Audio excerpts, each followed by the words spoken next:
আমরা কথা বলবো না। আমি যে দুটো বিষয়ে জানাতে চাই, ইনফ্যাক্ট তিনটে বিষয়।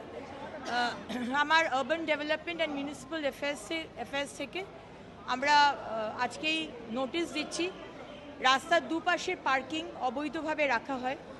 সারা পশ্চিমবঙ্গ জুড়ে যেদিকে পার্কিং সেখানেই গাড়ি থাকবে, যেদিকে পার্কিং করার কথা নয় সেদিকে কোনো গাড়ি থাকবে না।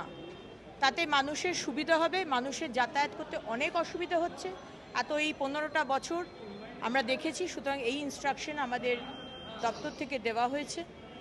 নেক্সট যেটা দেওয়া হয়েছে সেটা হচ্ছে বিভিন্ন জায়গায় ফেক পার্কিং স্লিপ নিয়ে তৃণমূলের ক্যাডার এবং অন্যান্য মানুষ তারা টাকা তুলেছে। সেই রাজস্ব দপ্তরে আসেনি, সরকারের কাছে আসেনি। সুতরাং এই নোটিশ আজকে আমার দপ্তর থেকে দেওয়া হচ্ছে, যেখানে যেখানে এই ধরনের ফেক রসিদ দেখিয়ে টাকা তোলা হচ্ছে পার্কিংয়ে, সেগুলো ইমিডিয়েটলি বন্ধ করা এবং একটা রেট চার্ট প্রত্যেকটা পার্কিং লটে রেট চার্ট দিয়ে দেওয়া হবে, যে যার মতো মনের মতো খুশি পার্কিং নিতে পারবে না। নাম্বার 3, আরবান ডেভেলপমেন্ট এবং উইমেন অ্যান্ড চাইল্ড, যে দুটো দপ্তর আমার দায়িত্বে, সেখানে একটি কল সেন্টার, একটি কল নাম্বার পাবলিককে দেওয়া হবে, যেখানে পাবলিকের আমার দুটো ডিপার্টমেন্ট আরবান ডেভেলপমেন্ট রিলেটেড যা কিছু সমস্যা সেই নাম্বারে তারা ফোন করে বলবেন, তার উপর আমরা অ্যাকশন নেব।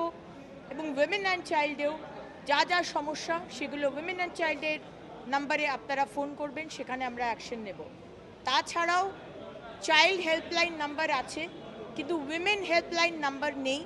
সুতরাং চাইল্ড হেল্পলাইন নাম্বারটাকেও উইমেন হেল্পলাইন নাম্বারের মধ্যে একই সাথে জুড়ে, মানে ফোনটা ওই নাম্বারেই আসবে, কিন্তু সেগ্রিগেট করা হবে কোনটা উইমেনের ইস্যুস, কোনটা চাইল্ড ইস্যুস।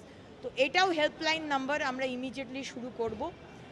এবং লাস্ট যে বিষয়টা বলার সেটা হচ্ছে যে জিও ট্যাগিং করা হবে সারা পশ্চিমবঙ্গে।